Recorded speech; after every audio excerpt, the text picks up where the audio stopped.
Hello, ladies and gentlemen, and welcome back to Inside Movies Galore. I'm your host, David Straggy, and here we have another beautiful episode on a cold, possibly winter night for some people. But just for that reason, I'm going to hand you off to Brandon over here. He has a delightful movie to tell you about. Yes, I'm the coldest one of all. Of course, I'll be hosting tonight's movie. We're joined, of course, by Katie. Hey. Of course, we couldn't have it without Dave. Howdy. Dustin. Chill. I don't know. I was doing a thing. Dane. Howdy. Kotobuki Jake. Hey. And of course, myself, and apparently my cat who wants to join us, apparently. Tonight's episode, we'll be discussing the movie Frozen, the 2010 movie directed by Adam Green. Not the animated one that many people probably believe this is. Oh, we didn't watch the Disney movie? Oh, no. I so badly want to see like the reactions to that mix-up happening. Like parents just like checking out this movie for their kids. Like I want to see it happen. Coming up for this discussion should be the Frozen poster. We should use the Frozen poster just like as a trick. Any case, we will be discussing many aspects of this film that could potentially spoil it for you. So this is your official warning. Heed ye well, those of you who venture beyond this point. Ooh, dramatic. All right. I'd turn back if I were you. So let's go at the synopsis. At Mount Holliston, snowboarders Dan Walker, his girlfriend Parker O'Neill, and his best friend Joe Lynch don't have enough money to buy lift tickets. Parker bribes Jason, a lift worker, with $100. When the system is nearing closure, they force Jason to let them have one last pass. However, Jason needs to resolve a problem, and his colleague misunderstands his instructions. And they stop the lift.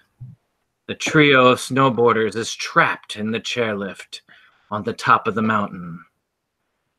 When the lights go off, everything turns dark as they fear the freezing cold. Okay.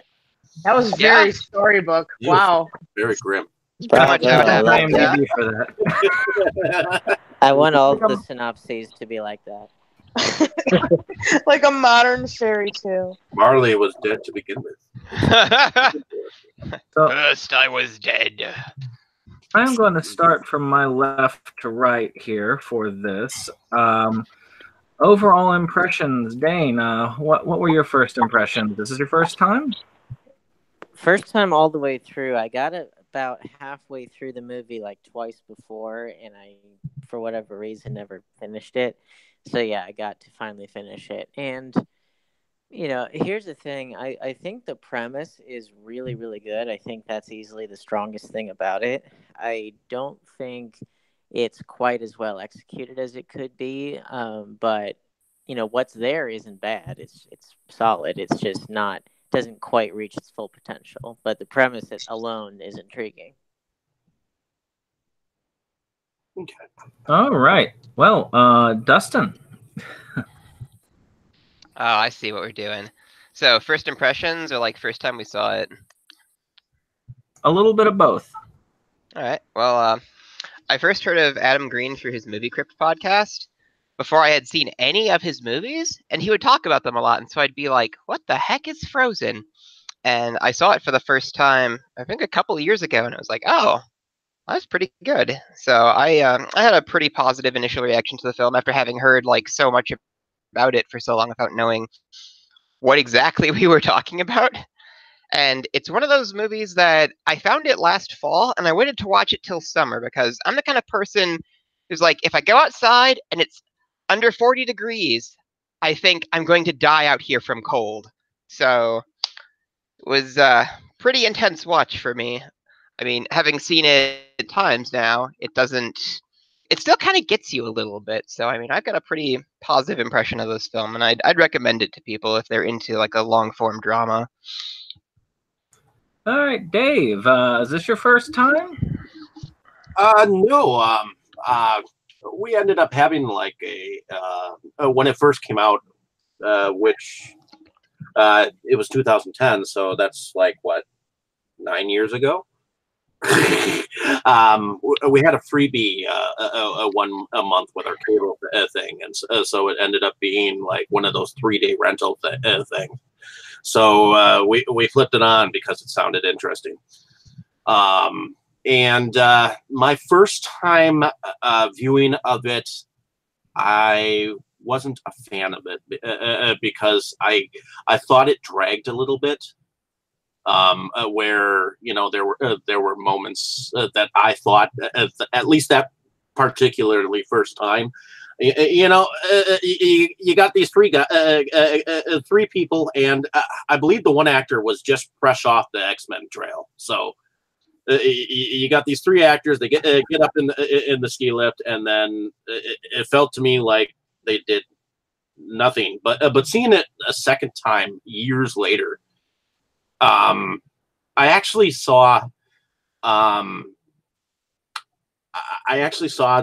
there wasn't much, time in between like when they were sleeping and whatnot. So it was actually intense once it got intense. So seeing it a second time around, I liked it better. And maybe it was just my first time seeing it. And maybe it wasn't what I was expecting. Also, which I'll get into later, but there was a scene with the wolves that I didn't entirely like, but I'll get into that later. Hey, everybody's first time is special in its own way. Katie, is this your first time watching this film? First impressions? Yes, this actually was my first time seeing this one, and I had heard of Adam Green, and I guess I probably knew he did this movie, and I just kind of forgot about it. I'm a mom, so of course I saw the other Frozen ad nauseum, a whole bunch. So probably any mention of anything Frozen, and I was not listening to it. So I thought this movie was a good movie, and I also don't ever need to see it ever again. So I definitely am kind of like, I don't like it, but I think it's a good movie. Like, it's definitely not my kind of horror. Like, survival horror is not, I don't know, just not my thing. Like, it's too stressful. Well, let's So buy it. Is it a thriller or is it a horror or what is it? I feel like it's a survival horror movie. Okay. Like Resident Evil. I mean, it's some people in the elements, basically. But I thought it was very well done. It evoked feeling and emotion for me, which I think is sort of what movies are supposed to do, or at least what good films do. Like Dane was saying, there were some things that could have been done a little better overall, but for an indie horror film, I think it knocks it out of the park. But it made me feel in such a way that I'm like, yeah, I'm probably good on that. Probably don't need to watch this movie ever again. So that's what I thought. Oh, so first and last impression. Yeah, that doesn't happen often for me with a horror movie, but I'm like, yeah, I'm good on it. So is this the same for you, Kotobuki Jake? Well, unfortunately, since you saved me for last, I couldn't make my Disney joke, but oh well. Oh, sorry. I will have to say, though, that a wistful little regret now that when I went to see Frozen, the animated film, that they didn't accidentally put this one on, because that would have been fun to see the audience reaction. I know, right? But, I actually fully agree with Katie on this one. It was a very difficult film for me to watch. It was a difficult film for me to get behind the characters. I will go more into that when we talk about the characters. I thought it was pretty well done overall, and I was impressed by what they did. I liked the irony of Iceman being stuck on a lift and about to freeze to death. There was fun stuff there, but it was an extraordinarily. There were a couple scenes that were very, very difficult, and what Dave said about how it dragged, I think this is one of the rare films where that is in the service of the film, because in films like this, the time is a factor, and I actually don't think dragging is really a problem in that kind of film, but it makes it harder to watch. So I appreciated the film. I'm glad I saw it. I don't expect to see it again. Well, if you want in the future, of course, I do take bribes, so I could let you on first next time I host. You slip me a few dollars here. How well the bribes work for the people in this movie. Right? And then I'll leave you stranded. But this is definitely not my first time seeing it. My wife introduced me to this film. She had me watch it as a threesome with Wicked Things and Baghead as the other two. I don't know if y'all are familiar. Baghead is not so much a winter film, but Wicked Things, I guess it's just the Despair trio, especially the first two. But for me, watching it was...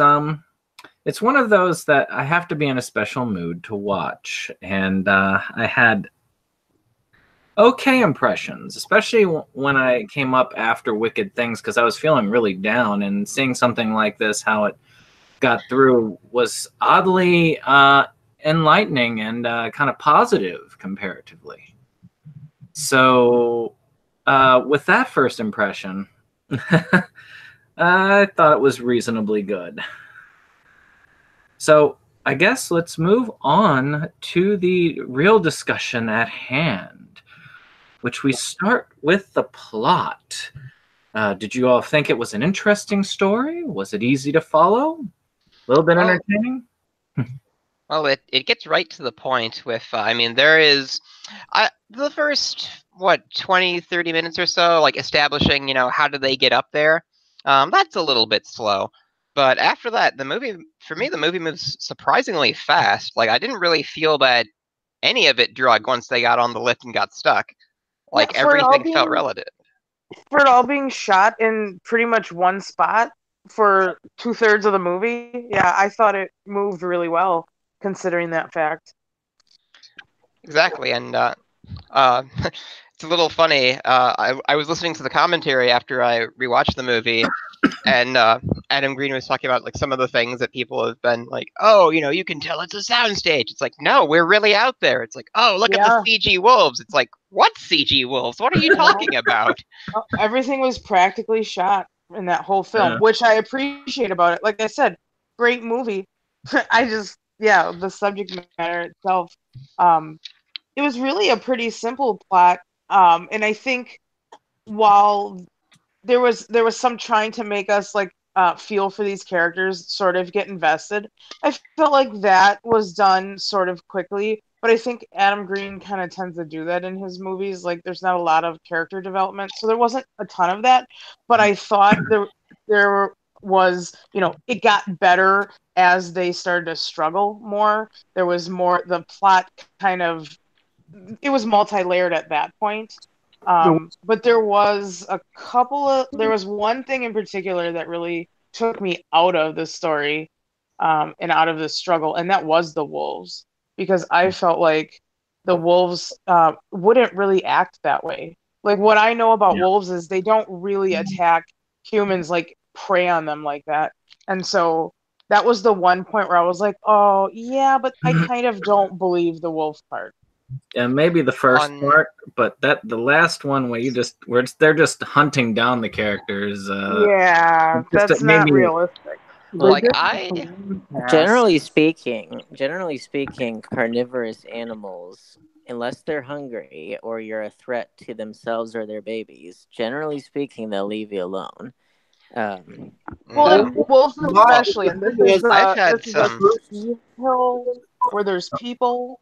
You know, like in a situation like that where you have a lot of people frequenting an area, the wolves are going to steer clear anyways, but they're especially not going to be like hanging around during the day, like at night too. Like they were hunting them at night, weren't they, at one point? Well- When the guy well, we'll get to that plot Oh point, yeah, but when he they falls, yeah. yeah, He they falls and were. breaks his leg. I have with my biology background, like I did take a wolf ecology class in undergrad, and that's basically that's basically true that like wolves tend to stay as far from people as they can. I mean, wolves can be dangerous. Like I kind of rationalized it in my mind that like he was wounded and they were just like food, but it was still kind of They're tough to pretty reconcile aggressive. for me too. Yeah. Yeah. I mean, I've seen footage of people there's a wolf caught in a trap. Like they walk up to it, like bop it on like the back, and like let it out, and it just like scampers off. The thing you have to remember about wolves is that they are still wild animals. They are not tame in any sense of the word. But if they smell blood, if they smell blood, of course they're going to go investigate it. And yeah, also, they can hurt you pretty good. where he was defenseless, and they did have the thing where when they were feeding on the other guy, I did think I didn't think they would have chased him down, but yeah, they let her pass because they were already eating, and I thought that made sense. Well, see, I was Yeah. trying to pretend they were demon wolves at first, and it didn't fit when they let her go. If they had killed her, then I'd just say, well, that's at least being consistent. Yeah, they were inconsistent I think he crashed when he was like trying to sled away or whatever he was on. Like I think he crashed and got hurt even more, and then that's when they came and like for him. Because didn't it look like he had hit something when he was trying to go down the mountain? I couldn't make heads or tails out of what was left of him. I couldn't tell if that eaten body was the first guy or the second guy. To be honest. All right. Well, and I questioned that too, but then I was watching it with Ryan, and he said, "Oh, the first guy is like what's left of him is like buried under the snow," and I was like, "I don't know, that doesn't seem right. Did they drag his body off somewhere?" It's So- implied. It's implied that it's the second guy because the first guy. Yeah. The first guy he stayed pretty close to where the gondola was in the first place, and so then the second guy was a ways away, and so there was no evidence that they dragged his body away. And the whole idea, like structurally, is that it's meant to say, oh, he failed, so now she really is all alone. Right. I did like the fact that the first guy, they didn't actually show anything. They focused on their reaction, which I thought was a really good way to do it. The second guy probably would have fit that same thing that Dane was just talking about if he had simply frozen or something, and it probably would have been just as effective. Probably would have been the better way to go, but yeah. The part Yeah, where they did actually shoot him being attacked by the wolves after he fell, but they decided to go with like the more subtle like version of it. Well, and I think that watching their reaction also ties us into their characters a little bit more now. So now we're invested in their survival after watching them go through that. So I think it was really effective. Exactly. They actually had a hard time getting the wolves to act like they were attacking at one point. They kept coming up to the guy and licking him in the face, according to some of the stuff I read. Yeah. Yeah, I remember I something heard to that effect too. Yeah, I read something somewhere too. Like I think it might have been on the trivia part of the IMDb page about I don't know if that's where it was, but I think the person that was working with the wolves was the same one that was on that worked on Dances with Wolves and some other Hollywood things. So they had like an actual wolf trainer there doing that. Huh. Hey, Dave. Hollywood. Adam Green made some joke to the effect of they had to like stuff meat in their sleeves to get the wolves to like attack the trainer or whatever for those scenes. Really? And he was like, "You couldn't get me to do that," or some standard joke. Well, But as much as we talked about the wolves being, ferocious and everything, and yeah, they absolutely can be. I've seen videos of them behaving almost like big dogs, like really docile and sweet, So, I mean, I could see that, and obviously there's the old saying of the baby raised by wolves or whatever. It's that they do have a pack nature, and there are examples of social carnivorous mammals like wolves or lions actually protecting the young ones of humans, like young children or other species, like staying by their side until help arrives. So it's kind of funny. Dave, did you have something to say? I feel like you were kept trying to interject but got run over. Well, the thing that I was going to say is that there was a moment where I kind of had to, like, because of when the one girl woke up the next day, and you literally heard her rip her hands off those bars. That rip just kind of gave me just a small. It wasn't that I turned my head away or whatnot. It's just that sound. It's like that same sound when you hear a blade cut into a skull or something like that. It just kind of goes in your mind. So. Anybody else have anything else on the plot, or are we ready to move on? No, the plot's pretty tight. One thing that a lot of people who saw this would put like a lot of caveats on it, like, oh, why didn't they have their phone? Why didn't they do this? Why didn't they do that? A lot of the purpose of that first part of the movie is to kind of establish it's like, oh, the phone's in their locker, because most of the time when you go skiing, like, you don't put your phone on you because it tends to get like broken if you fall or something. So there were basically explanations for a lot of the things for a lot of why they don't do certain things, like in the first half. But it was a little different. Pretty much a technical setup for us.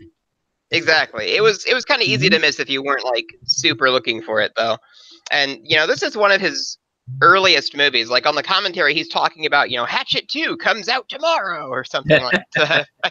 And so for something so early on, like I think he's become a better. This is a good story. Like, don't get me wrong. I think he's become better at those kinds of setups, like as his career has advanced.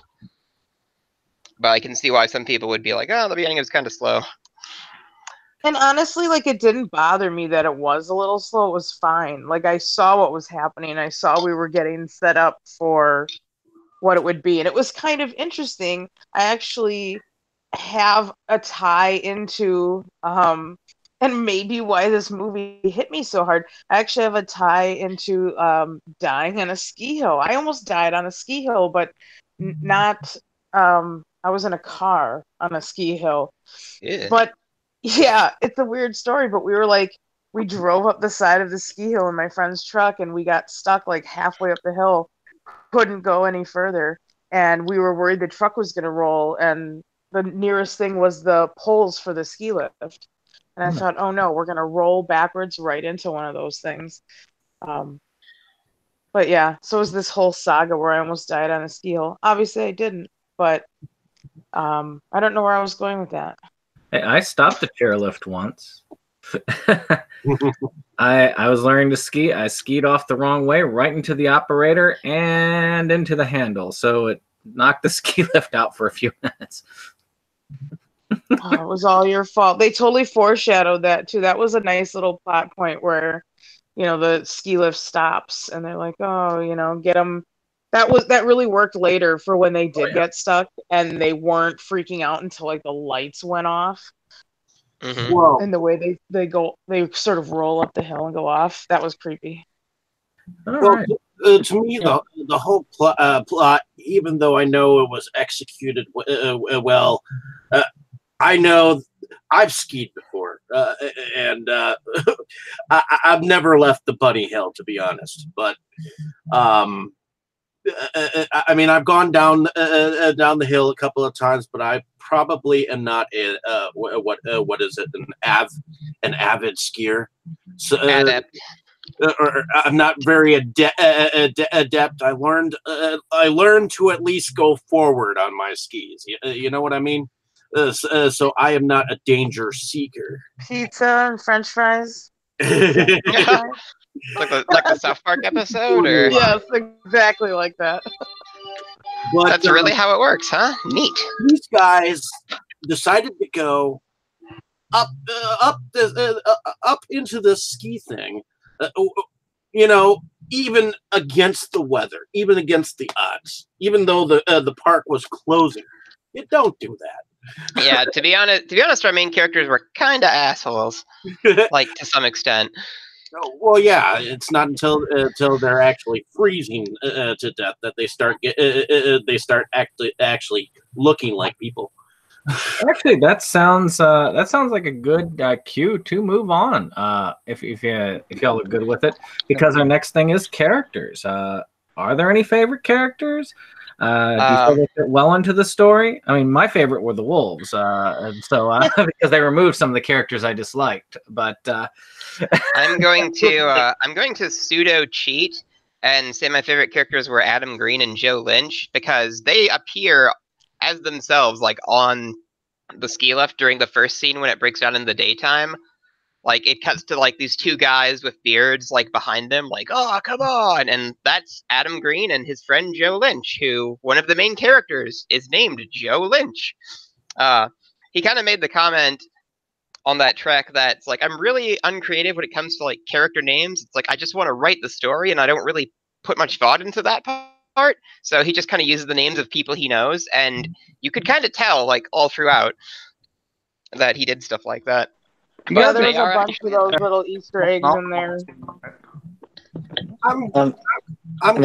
I'll let everyone else go first about characters, but like that, just to tease you, the big thing that kept this from greatness, in my opinion, was the characters. But let everyone else go before I get into that.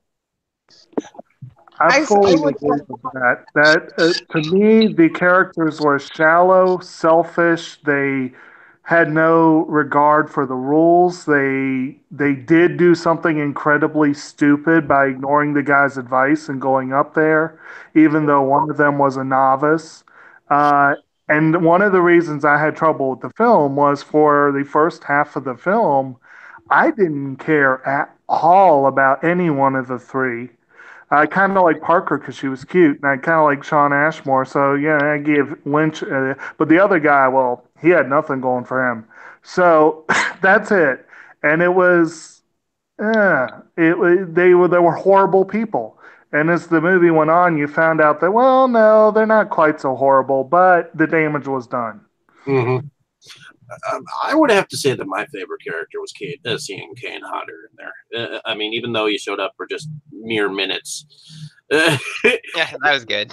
That was my favorite character. I've heard things about Adam Green, where he's not as cool as you'd like to think that he is. Yeah, I've heard that too. So, but my favorite character in here was actually Kane Hodder. So, Cody, I think was his name, wasn't it? Yep. Cody in the snow thing.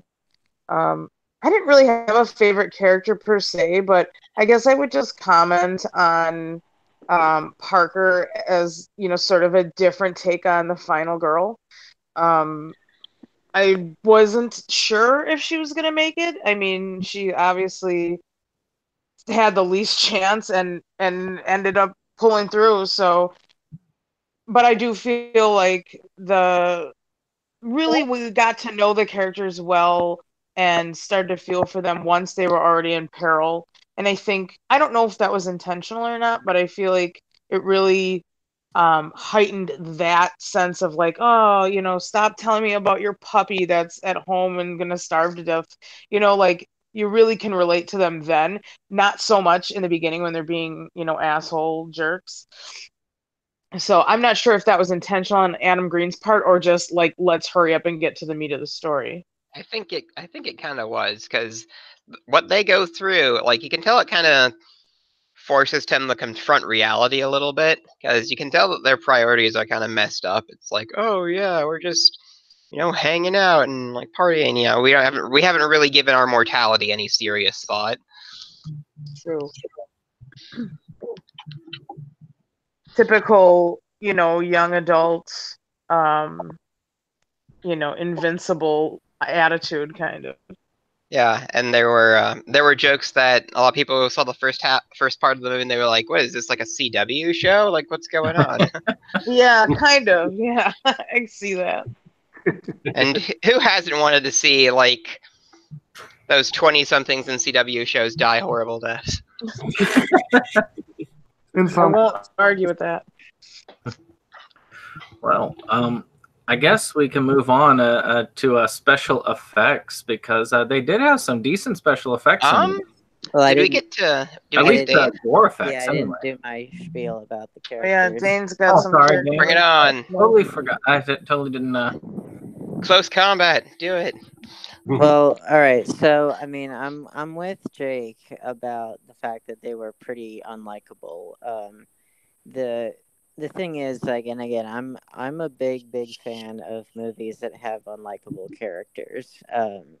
Generally speaking, though, the ones that I tend to like are the movies that, like, they come out and tell you that these characters are unlikable. And I feel like with this movie and with other movies, like, there aren't really supposed to care about the characters all that much, or any efforts that are made are kind of feeble, and it's mostly just like, let's just get this thing going. And that's kind of how this came across to me. And survival movies tend to work the best when you like the characters at least somewhat, or like in a movie like, say, All Is Lost, with Robert Redford, like that character, like there's like no dialogue in the whole movie pretty much, and yet it works because it's so simple. It's archetypical, and like, or you have like the style of it, like The Revenant, which is a gorgeously shot film and very intense, and it keeps you throughout the whole thing. And I think here, because we don't really get to know the characters that much, because what little we do know about them is pretty shallow and pretty just whatever, I feel like that really impedes our ability to feel for them, and it hurts what should be, some gut-wrenching stuff that's happening.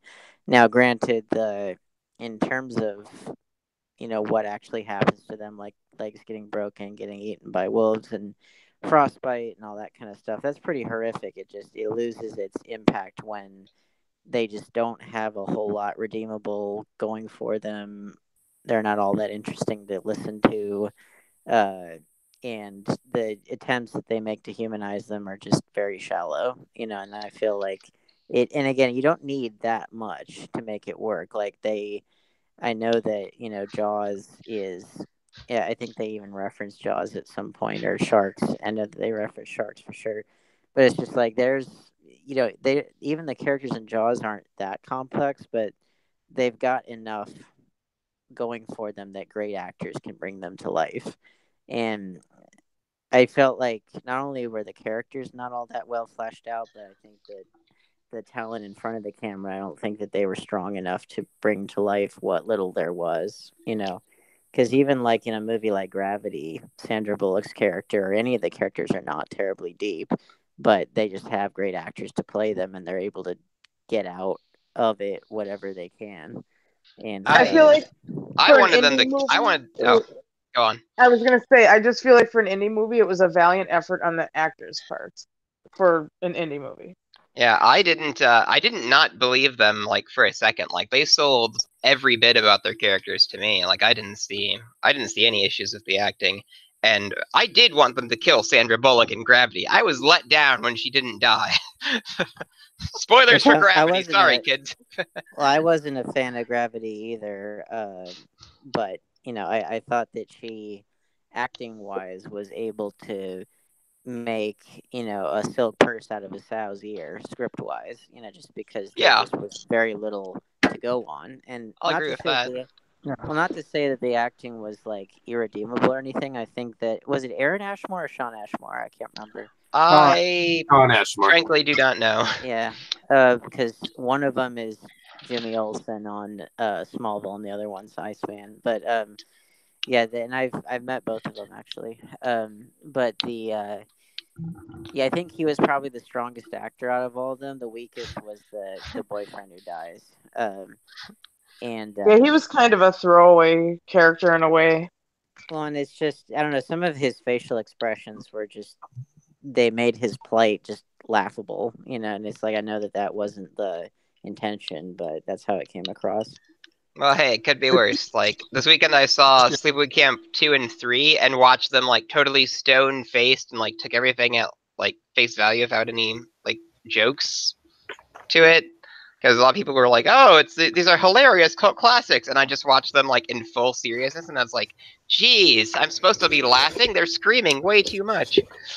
Yeah, I know that feeling, but yeah, my point is that any kind of anything with man versus the elements, man versus nature is one of the classical types of conflict, and so you don't have to do that much to make it work. And I just felt like the most important thing about any film, was just kind of rushed so that we could get to the setup. Which again, the setup is what had me because it's very Hitchcockian and very believable. Something like that could happen, and things like that have happened.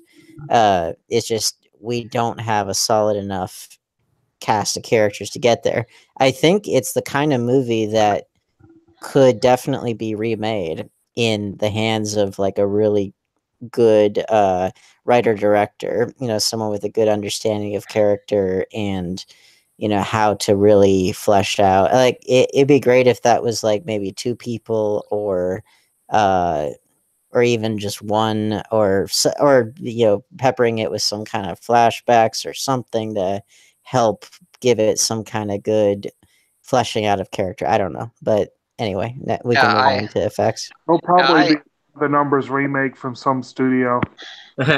Anybody else on? Oh, sorry.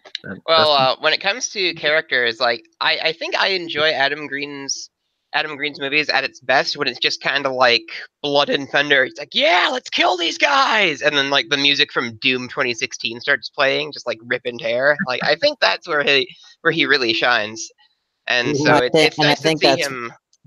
I think that's what his fan base likes, and that's fine. That's there's a fan base there. I like that he like at least attempts like deeper characterization, and I think he does a pretty good job overall. Even though like a lot of people have been bringing that up as maybe like not necessarily a strong point. Like I think he does a pretty good job of it anyway, with being able to kind of move between the two modes. Oh, I've seen a whole lot worse. I mean, I know that some people in the room are big Friday the 13th fans, but it's like that series has never ever been about characters that we care about whatsoever. So at least this one did try. Jarvis, Mom. Yeah. That's like that's the closest thing we get. Heresy. Couple quick things about some of the ones that you mentioned there, because you mentioned some good touch points. I was reminded in my mind a little bit of The Revenant. That was a film that did have me completely glued to the screen, but it was one with characters who were not terribly likable, but they were well developed. And then All Is Lost is a good example. I didn't like that character, and I was bored to tears by the movie. But I think they did a really good job with setting him up, and Redford just nailed the performance. The movie bored me. But yeah, that's what because I'm a big fan of silent film, and it's like, oh, look at that. That's about as close as we're gonna get, in a like modern color film, because it just you understand exactly what's going on, and and because we don't know anything really about him, it's the ultimate archetypical man versus nature, and that's it's more honest about its simplicity. Right. It is. All right. So, we ready to move on, or anybody? I'm I think- ready. I think Alright. that's it for characters. Yeah. Some special effects. I would like to say one of the things I would start out with just the gore effects. When I think about that, I think about that leg scene when he jumps out. But anybody else's thoughts on the special effects? I thought they were like. Oh, go ahead. I was just gonna say I thought they were really well done. The makeup, like the hand on the bar and the frostbite on the face. Like I was really paying close attention to that, and I thought it looked really good. So I thought it all looked pretty great too. I mean, the only thing that I wasn't 100% behind was the bones that are sticking out of his legs after he falls. Like something about them didn't quite look right to me, but Yeah, it was kind of weird. I do remember that being a little not to mention, if you look at, there's a couple shots where he's trying to reach for whatever that was that they try to drop down to wrap his leg up. He's reaching forward, trying to lean forward, and it's so painfully obvious by the angle of his torso that he's like buried under, like he the actor with his legs intact is buried underneath the snow, like standing up, and there are fake legs there. You know, just by the angle of his torso, he's not quite bending forward enough. Doing There's too much seesaw movement to try to get that thing. yeah, and wasn't it just you can just tell. Yeah, that was it a was- fail. I didn't quite notice that, but then again, I have to multitask when I do a lot of these. So I mean, I think I might have noticed that before, but they seem to have cut it like pretty quick, so I didn't notice that these last two times. It Actually, was definitely noticeable and sort of a fail, but like I'm also used to seeing some really hokey movies from 30 years ago. So when I see it, it's like it doesn't register in my mind that like, oh yeah, they kind of fucked that one up, but whatever. I don't Or care it's- that much. Or I it's know like, it's all fake. or it's like you're watching like some 50s sci-fi movie, and then you come to this and you see that one effect that doesn't quite play, and you're Right. like, sure, whatever. Yep, You know, it doesn't register fine. on my radar at all because yeah, I'm used to seeing so much worse. I have a quick question. Could this, in fact, actually happen? This movie? Well, yeah, it could. It could and it has, and I think whatever safety precautions I'm sure are in place at ski hills so this doesn't happen. And they did have a system there. It was just this whole jumping in and like, oh, I gotta go and do this, and so like miscommunication happens between the people. I'm thinking at a regular ski hill, like that sort of thing can't happen. But shit, I mean, kids are getting left on school buses and in cars on impound lots all the time. So if kids can be left in vehicles, I see people being left on a ski lift not that out of the question. Yeah, and one comment that was made too was they talked to some wilderness survival guy. It's like, okay, how would you get out of this situation? And the best the guy could come up with was make a rope out of your clothes, but then you don't have any clothes and you die anyway. Speaking of, that was one thing I meant to mention with the characters, but that was a knock on the characters to my part.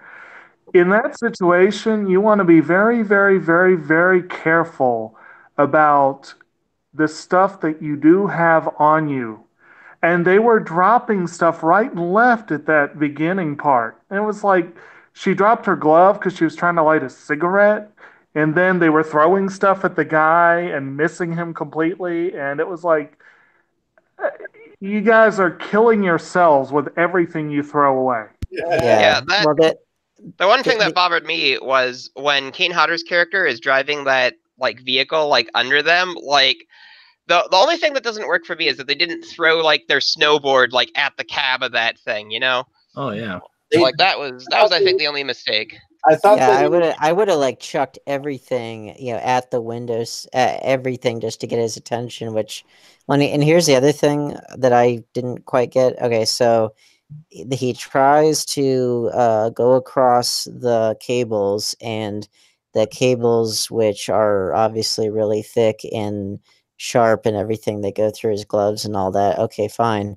Here's my question: why don't you find whatever loose articles of clothing you can find, wrap them around your hands to where you have some extra padding, to try and give yourself some protection if you know, in fact, that, that's an issue. Take off your socks and put them on there, or, wrap some scarves around there, just something to have you stand a fighting chance. And then all you have left are just your muscles. Well, you may have a hard time holding on. I mean, upper body type stuff like that. I mean, going across the monkey bars, same. Can be tough, yeah. Idea. It's hard to tell. and they sold that part of it. That's not really the issue. The issue is the fact that he's trying to do that. Hang on? I know, but if you have a scarf wrapped around your hands, how are you going to hold on to that? Well, actually, and I was going to say, as someone who works frequently with gloved hands, it's real. Tactility goes down dramatically with everything you have. Oh my gosh, yeah. And especially something loose like a scarf, he would slip right off. Yeah. It would make sense to wrap his hands afterwards to keep some of the cold off or something, I don't know. Well, that's good to know, but I mean, it's just, or I don't know, or maybe even like try to find, well, they didn't really have anything, what they could have done actually? Although maybe it might have broken. I was just thinking, then maybe they could have tried to zip line down with like their skis or something. But then, well, it might have cut into them though because of how sharp they were. In the commentary, Adam Green said that somebody pitched, it's like, oh, why don't they just take the snowboard and like zip line down? And he said it was the craziest thing he had ever heard. I was wondering if he was going to take his ski pole and try it. Like, what is this, the fucking James Bond movie? Like, I read a bit on one of the pages when I did some research for this on the special effects, and I was curious if any of you saw this because I didn't when I watched it, but I wasn't looking for it. I had heard that after the scene, the infamous scene where she has the hand and she's left flesh on it, when you look back later, the bar is clean again. Did any of y'all notice that? I didn't, but like her skin was off, but I want to say that maybe there was a little bit of residue. Like at first, there was definitely a lot of skin, and I think a couple scenes after that, and then later it's like sort of gone. Or I wonder if it didn't like melt off, because if you notice, the makeup department did a great job, like changing their face for the weather conditions. So like at night, there was crystals, under their nose and like on their eyebrows and stuff. And then in the day when the sun was shining, that went away. And I wonder, I'm trying to remember if the sun was shining like after her hand was stuck, and if it didn't. Well, I wonder if it was a little warmer that day. Well, the sun makes it warm. The sun was shining. And it does reflect off the snow. I know that for a fact. That's how you get sunburned on the hills like that. Yeah. One thing that people were kind of cracking on of effects, it's like, oh, after a while, you stop being able to see their breath. And like the point of that was, it's like, yeah, like that means that's an indicator of how cold they are. Like they're about to die from like hypothermia because they don't have any warmth left. So, well, and this was all practically shot, so they were actually out there. Yeah. So if there's no breath, like I don't know what to tell you. Was there any CGI? They were pretty cool. Notice. I don't think there was any CGI in this. Yeah, I didn't hear that they used any. Yeah, and that's one of those things where even if you have some small gaffes here and there, you got to give them props for as much as they did do practically. So it's like, a little gaff here and there. Yeah, and that was a funny thing. In a lot of reviews, people were like, "Oh, I swear the CGI is terrible." Like again, like I mentioned earlier, some people thought like the wolves were CGI or the breath was CGI, and it's like, what are you talking about? No, they had to get up in a crane and film them like 50 feet in the air. Yeah, they didn't just take a couple of cameras, go out to a ski lift, and say, "Okay, guys, get stuck." Well, they somewhat did. Though I admit, if those are CGI wolves, those are the most realistic CGI wolves I've ever seen. Kudos. Like, yeah. What was your budget? 200 million? Damn. Especially for 2010. Jeez. Yeah, they best team from Jungle Book. I honestly think a lot of the criticisms that you hear about Adam Green movies sometimes is that for whatever reason, it seems like sometimes people just like to dump on Adam Green because, I mean, I've heard some really stupid criticism of his movies that makes no sense. And the thing about CGI wolves probably takes the cake. Well, I've heard that Adam Green likes to shit on other people's movies too, so maybe it's kind of fair play. Oh, I've I do I've too, seen him. so. I've seen him interviewed. He seems like an asshole, but that's just me. Could be. Well, We'll fight so about this later. we're going to try and pick up, I guess, the pace as we're moving on to the hour. We're glacially slow. But the next thing was music and score. I didn't have a lot of notes on this other than I liked some of the pop punk tracks that they had, but otherwise I didn't really get much. But I'm not the one to ask about that. No. Music was pretty good. Like, Yeah, I didn't notice it very much. Yeah, there was a little piece of music trivia that Adam Green's band Haddonfield has a song in the beginning of the movie, in that first third before they get stuck. Ooh, neat. Little tidbit of trivia for you. I did not remember that. Kind of cool. I think when they're in the cafeteria. Yeah, I saw that trivia too. There was something about that. It made me curious about it. I guess I'll have to listen to it. And apparently, there's also a connection to Twisted Sister in here somehow. Yes. Yeah. It's a long Dee Snider. story. Dee Snider is he's a voice of one of the lift operators, and his son was director's assistant or something on the film, and he's actually makes a cameo during this part where this song is playing, wearing a Twisted Sister t-shirt. I didn't even catch him. Damn.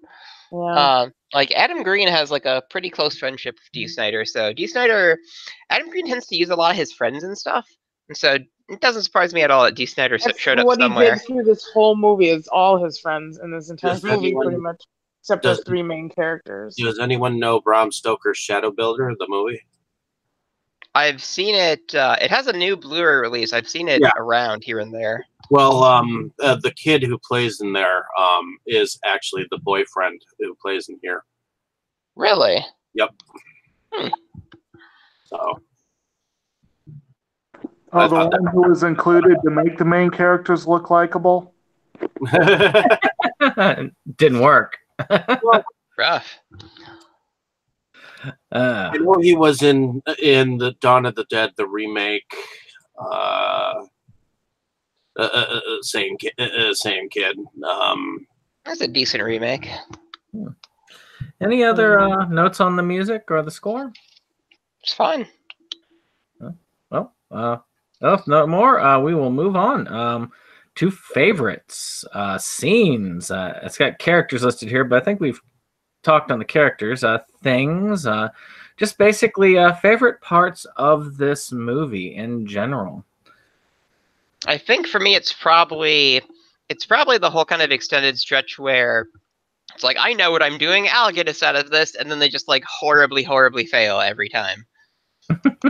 Like I think I like that. The realization when she pissed her pants. Yeah, I agree with that. That really did hit home as like, this isn't going to happen. I'm just giving up, and that's really that's that message itself felt like it sent.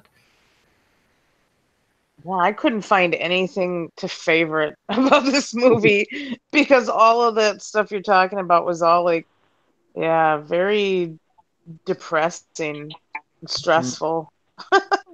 Well, I liked the any of those moments where the reality of their situation hits them, like the peeing the pants. But I think my favorite is the hand being stuck to the rail, just because that's a great effect, and it I don't know, that's just kind of gnarly, to use a surfer term, but I liked it any time where it just felt really raw and like there's no bleak, yeah.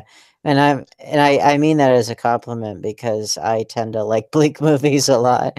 I tend to, I don't know, they kind of I don't want to say they make me feel better, but it's like I don't get bothered by them, and if anything, I have a weird kind of enjoyment. So, but again, that's typically that comes with much richer characterization. But those were the moments I think that were the strongest. Strong moments I would agree with. They're not my favorite, but they were probably the strongest moments. And something that I noticed about those two times, they're both Parker doing things when Joe is sleeping. So it's almost like she is just privately agonizing. It really felt like it was just focused on her struggle in those moments. And as a female, I related to the whole, having to piss your pants because there's nothing else you can do here. Yeah, definitely Well, strong moment. At least her pants were waterproof. held it until then too. She held it a long ass time. There's no way. I would have been pissing that night. She was like, but I need to pee. Well, I need to pee. I'm not going to pee. Well, I'm going to. Yeah, men have it pretty easy in that regard. Yeah, you'd be surprised. Like I had a lot of guests the last couple of weeks. In that situation, it was just like, aim in the toilet, you animals. Ugh. It's not that hard. Do what now, Jake? Jake, you have something? Oh, I guess as far as favorites, I'm kind of with Katie. Like, I couldn't find very many favorite moments. There were ones that hit me. There were little moments where you see them coming to grips were effective.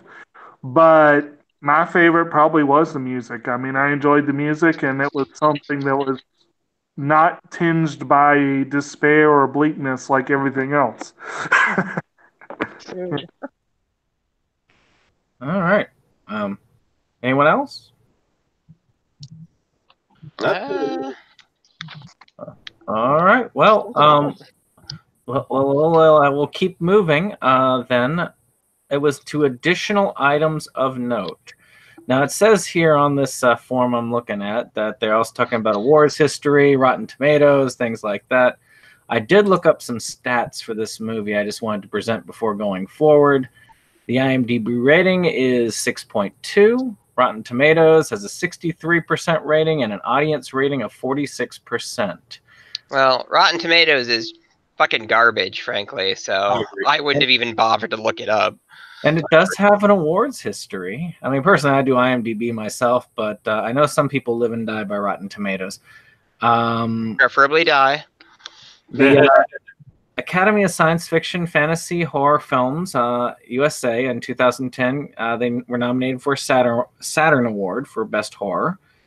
They did win the Fright Meter Award for Best Director and Best Supporting Actor, and they also were nominated for Best Horror Movie, Best Actress, Best Actor, and Best Screenplay. So the guy I think we all agreed was the worst performance was the one that won an award. Good time. I thought they were all fine. I don't know what you guys are talking about. No. So I just thought I would throw that out there because I went ahead and did that extra research there. But otherwise, I'm sure that y'all probably have more information behind the scenes and such. But go ahead. Get on Adam Green some more. Why do we randomly hate Adam Green? Fuck you. I like Hatchet, so I can't really say anything about it. No, I think I got most of my Adam Green info out there. Although, dang, what was it? It was kind of fun to listen to the commentary on this and hear him talk about stuff that's going on like at that stage in his career, because he's like, oh yeah, I'm going to marry my fiance next week, whom he divorced oh my god, I think in 2015. She was in this movie. Did you know that? She was in the movie. They used to be like a phone number. Team of some kind. Let's see, what was some other stuff that was fun in here that wasn't already expounded upon. Yeah, everything I have in my notes we already talked about, so I got nothing. A lot of their chatter was like referential to stuff that like Green and his friends talk about. They're like, "Oh, the Sarlacc pit is the worst way to die ever," and they even like use that as a joke. It's like, "Oh, I fell and broke my legs." It's like, but you're not in a Sarlacc pit. And it's like, well, and that's something that I didn't touch on in characterization. I'm glad you reminded me of. Is just that one of those things that you'll see with a lot of writer directors is you'll see the author's voice coming out very clearly in all the characters, and perhaps they are trying to capture conversations that they really have had with their friends. I mean, I know as a writer director, I try to infuse elements of my life in there. It's just sometimes I've noticed Tarantino tends to do this. Adam Green did it here. Kevin Smith does it. It's the idea that the characters don't quite sound like their own characters. They sound a bit like extensions of the author or of the writer, and kind of at the expense of like, well, generally speaking, when you write a script or you write anything, you try to have the characters all sound like themselves as opposed to different versions of you, even though any character that you write is inevitably an extension of yourself. That's just unavoidable. It's one of those things where it's like, I think Tarantino kind of started this and it became a unfortunate trend that everybody tried to imitate, which is the idea that, oh, we'll have characters drop a lot of pop culture references in their casual conversation because people do that and that'll make them endearing. And, Tarantino was one of the first ones to do that in the mainstream like that, and it worked for him in those early days. And now gradually he's gotten a little bit better at writing characters that aren't exactly like him, but it's just that's something I see as kind of a rookie writing mistake, and it's one that I've tried my best to get past as much as I can. It is tough though. I will say that it's tough because any character you write has to come from you somewhere. I think it's also kind of important to point out too. This movie is almost 10 years old too, so we're talking about like a very different kind of climate for like creating media. Too true. I mean, but again, that's why you always have to take into account when did the movie come out, and who was which artist was derived from which one, and that kind of stuff. So he's definitely in that same mode. Um, but yeah, generally speaking, it is good to try and find your character's voice rather than putting your voice in multiple characters' mouths as much as possible. And Iceman will forever be known as the hero that could not save the others.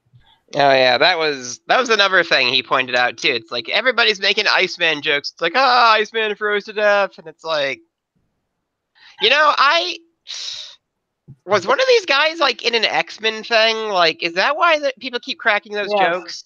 Yeah, Lynch he was character. Iceman.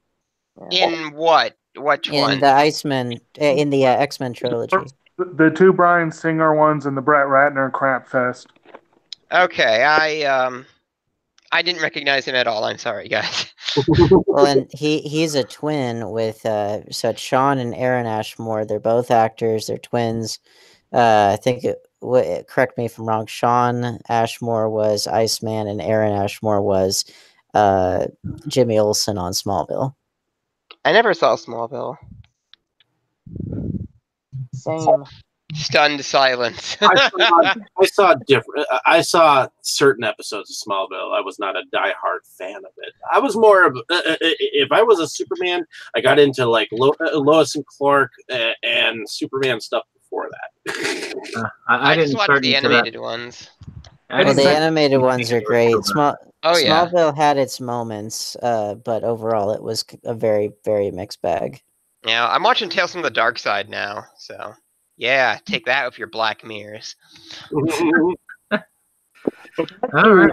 Interesting oddities about this movie. Did y'all see this one little thing they have here on IMDb about the the spot where they filmed the film and tragedy that actually happened there.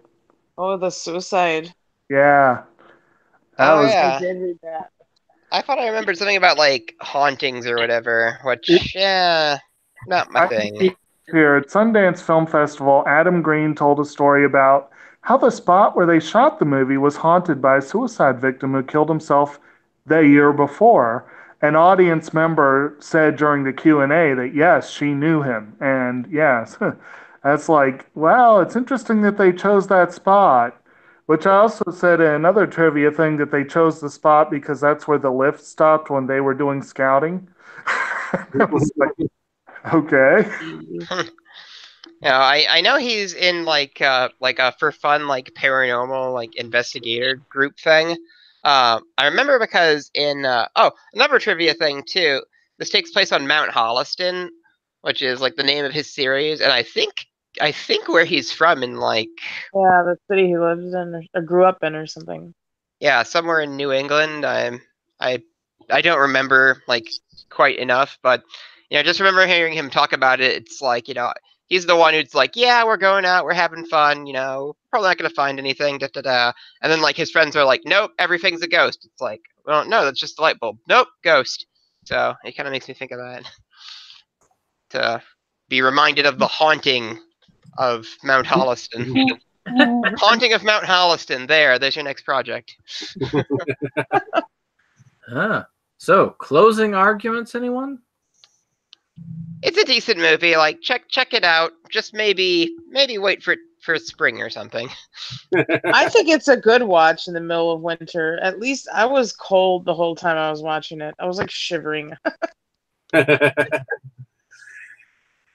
I thought it was okay. I mean, for its time period when it came out, it was decent enough to have it as a one-time watch, and it is a wintry film, so I give it credit there. One reason why I sometimes have some issues with survival horror, and I had this issue with The Revenant and some of this kind of stuff with survival kind of stuff, is that a lot of what these characters are going through is very close to torture, or is torture. And that's something that's for me. So it's just worth knowing that if you have issues with that, it can be a rough watch.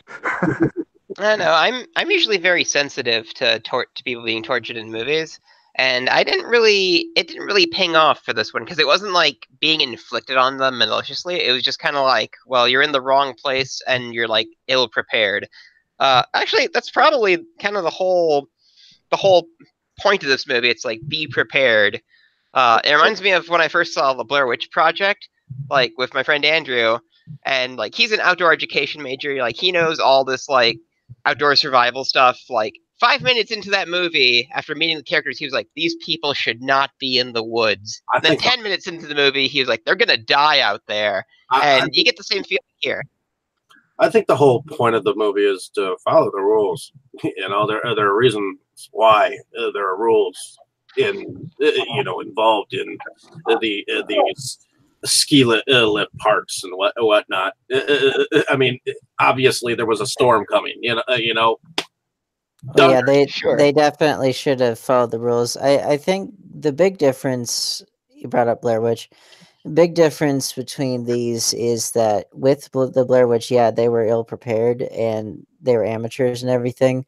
I mean, which again, in the original film, it's not 100% clear, but I mean, it's pretty clear that there are There's forces something.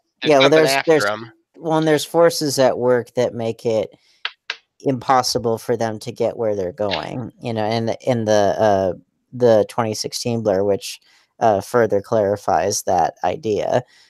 So there's that, number one. But then with this, it's a lot better than the IMDb, than the Rotten Tomatoes score would lead you to believe. The thing with this is that, yeah, definitely be prepared, but also the fact that things like that have happened, even if that the characters here pretty blatantly didn't follow rules, but even if they had, there are there have been instances where these kinds of things have happened to people that were following the rules, but it was the negligence of others or something inexplicable. And, you know, the thing I take away from this is the idea that nature is nature does not punish or reward, it just is. And oftentimes, you know, humans are not equipped to be outside of our natural habitats, and so inevitably we run into what nature has to offer, which is often very harsh, but it's not meaning to be, because nature, again, does not punish or reward. It just is. It just exists. And so that's kind of, there's an interesting kind of bit of meditation one can take away from that. Here, here. Good Boy stuff. Scout PSA. Actually, another film this one reminded me a lot of was Everest, and that was another one that was people in moments away from freezing, partly because they went where they shouldn't be. All right. Well, with that being said, we will start our closing with each of the people here. One of the things I thought about that was in the original notes of one of these was not just to talk about what you do and where you're from, but ideas of things that you wanted to bring to the forefront, a movie, a project, or a particular show. So keep that in mind as you're doing your last bits. And this time, I guess we would start from right to left with Kotobuki Jake. Or maybe not. What? Okay, no, I had to unmute. Okay, no, I'm Jake. I'm here in Central Virginia. I frequently guest on Septum Sin versus the World. This week we will have a video going up, top 15 best non-lyrical or music-only original TV themes. That should be fun. Of course, I have my own channel as well, Kotobuki Jake. And I'm a film fan, writer, collector, what have you. All right, then Katie.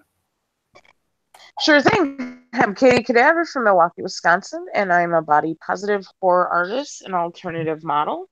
You can find me on Facebook and Twitter and Patreon, and also on Instagram at 3RDEYE0PEN.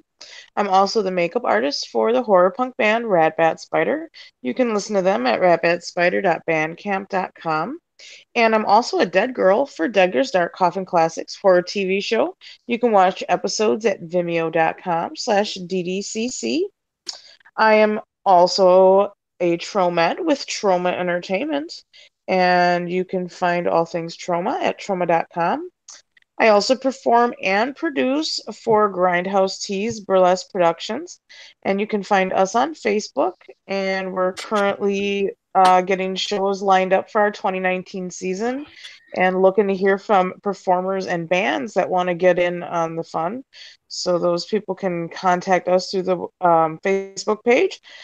And I'm also an editor for Movies Galore of Milwaukee, and as usual, we've been working on things behind the scenes and have our schedule up. And I think next week's movie is... Oh, I'm drawing a blank. The Shining? What are we doing? The Shining, that's right.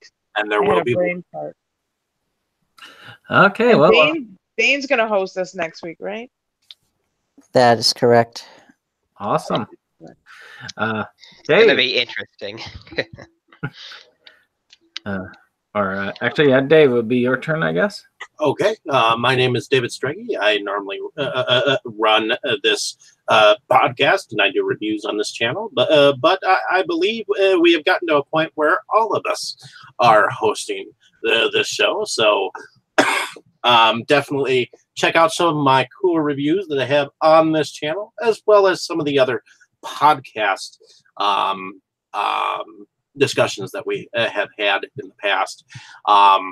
I'll be putting a playlist of all of our seasons together. Once I do that, you'll be able to find them a little bit more.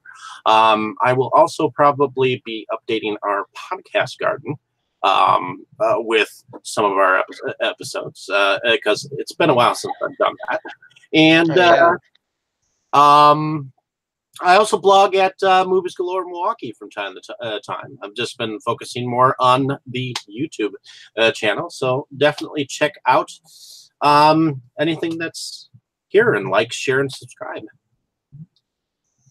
All right, Dustin. What? I'm a horror collector here in Milwaukee. I'm also a biology grad student. You can find my Instagram for my collection, which I very rarely update, but follow me anyway, at DHR Hunter, all one word. And I'm also working on my own spin-off channel for collecting called The Crypt of Horrors. There's a couple videos up there, and I've got a lot more that's kind of in queue. I just need to finish some editing. You can also follow me on Twitter at The Crypt of Horrors, where I cause general mayhem on a daily basis. So, yeah, it'd be a fun time. All right, Dane. Sorry, I had to unmute my mic there. I am Dane Kyle, independent filmmaker out of Charlotte, North Carolina. And what all am I doing? I got like 4 different short films included in 4 different anthologies, which are For We Are Many, Clownsploitation, which is on Trauma Now right now, Creepypasta, and another one, the Drive-In Grindhouse. Yeah, those 3 are going to be coming out this year. Consploitation is on Trauma Now, and I'm actually going to be working on another short film for another anthology. Gonna need to submit that before the deadline, which will be at the end of February, so I gotta get moving. And other than that, trying to get my spec scripts going to hopefully be sold, and trying to get some original comic books started up with an artist friend of mine. We're doing our own independent comic label, and then you're trying to get my girlfriend's Harley Quinn fan series, Asylum Origins Harley, finished up. So lots going on as always. Sounds like my life. Just everything happening at once. Just thinking about it makes me tired. Jeez. I am Septum Sen from Septum Sen versus the World. I run a YouTube channel that is all about the physical media, the preservation and the enjoyment thereof. We do have an upcoming top 15 list that y'all heard earlier on, and we are looking forward to doing that, continuing to do movie reviews, and occasionally doing compilations with Inside Movies Galore.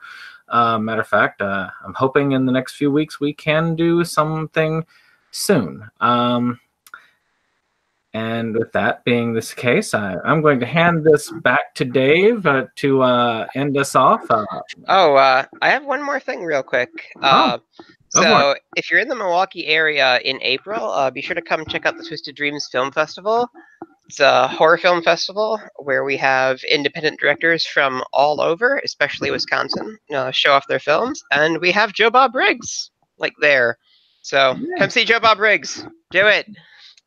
Twisted Dreams. Oh, as I said, though, back to you, Dave. I figure it's only fit that you end us off. Alrighty. And on that note, I think everyone should say good night. Good night. Night. Night. Just follow the rules. In any case, Don't be stupid. like, share, and subscribe, and thank you for listening.